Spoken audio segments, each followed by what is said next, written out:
परिवार के लोगों से आपका ऋण है, इसलिए उसी परिवार में आप आए, और ऋणानुबंध उसको बिना चुकाए या बिना वसूल किए आप वहां से जाएंगे नहीं। आपको लेना है तो वसूल करना है, और देना है तो चुकाना है।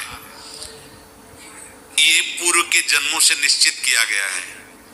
जैसे किसी के यहाँ पुत्र हुआ, जन्म से ही पैसा खर्चा शुरू हुआ, जो बड़ा हुआ तो उद्दंडता के द्वारा मार पूरे परिवार को क्लेश पर क्लेश देता चला जा रहा है। ये तुम्हारे कर्म का फल है।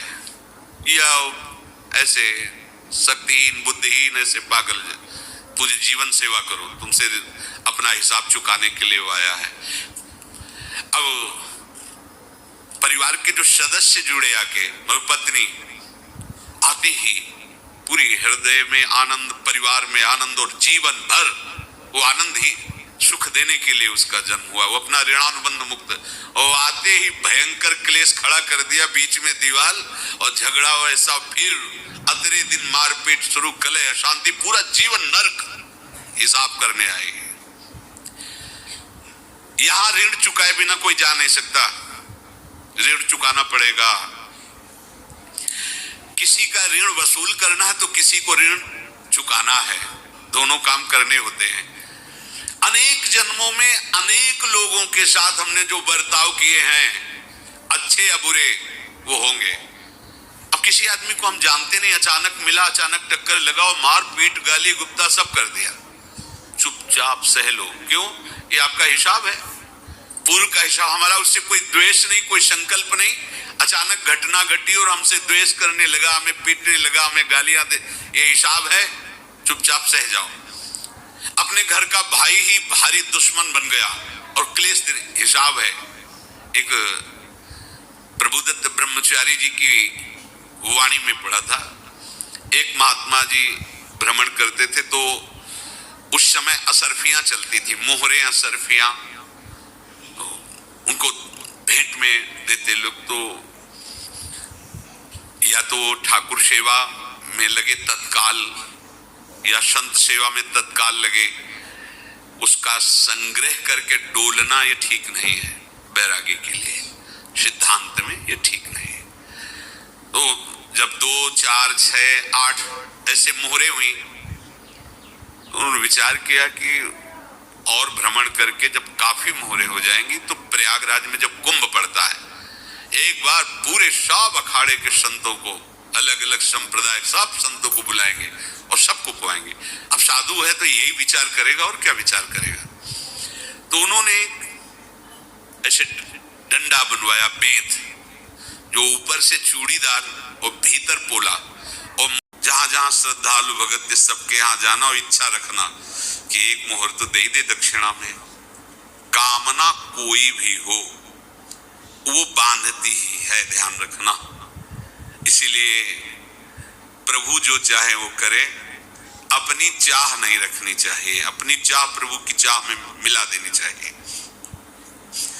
धीरे धीरे वो छड़ी भर गई, भ्रमण करने वाले महात्मा चूड़ी लगाई, इंतजार करते रहे। जब प्रयाग का कुंभ पड़ा तो चले।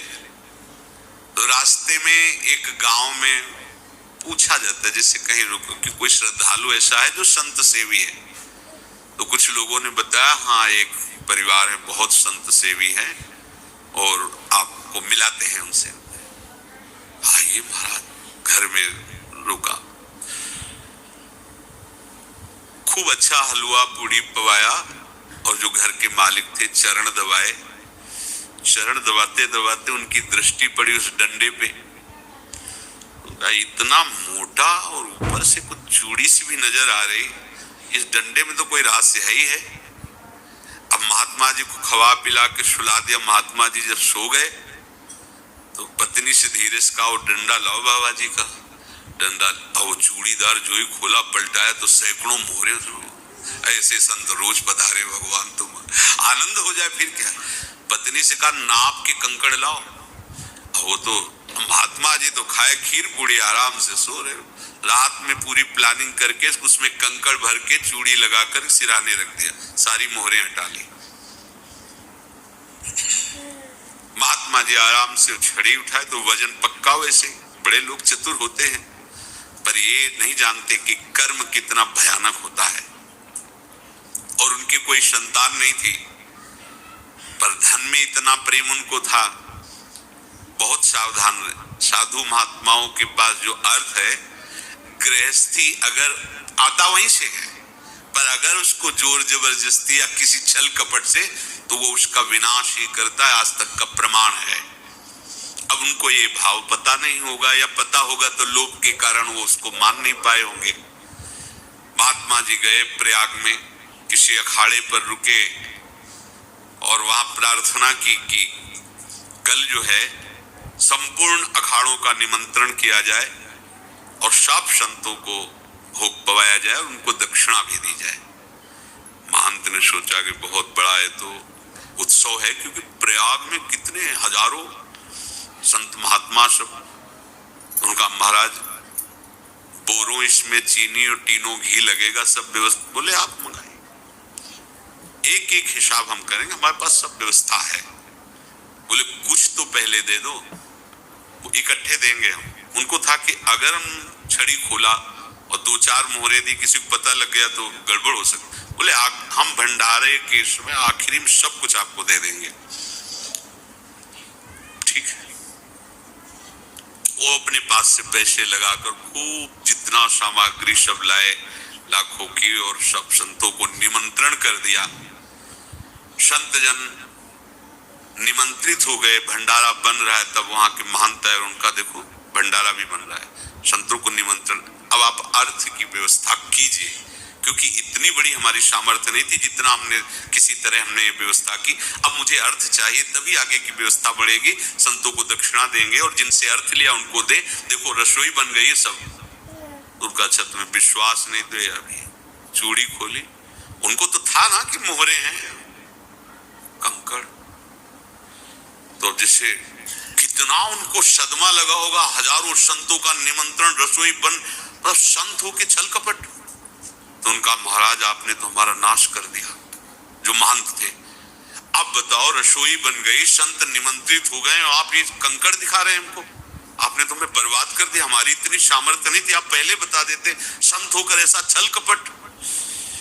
अब वो बोले तो क्या बोले, क्योंकि उनको पता था कि मोहरे हैं इसमें। अंदर से उनका चिंतन गया उसी सेठ के पास, अच्छा ऐसा धोखा हमारे साथ किया, भोगोगे तुम। ये जो निकलता है ना भोगोगे, ये अकाट्य होता है। क्योंकि किसी का भी हृदय, मान लो किसी भी जीव जंतु को आप कष्ट दें और उसका हृदय आह भर जाए, तो वो आह वज्र की लीक है, तुम्हें भोगना पड़ेगा। वो देखो भीष्म जी को भोगना पड़ रहा है। सांप को ऐसे धनुष की नोक से उठाया और बंबूल के कांटों के ऊपर फेंक दिया, कई दिन तक छेदा हुआ, वो आह भर करके मरा। तो आपको 6 महीने बाणों की सैया पर आह किसी की ना लेना जिंदगी में।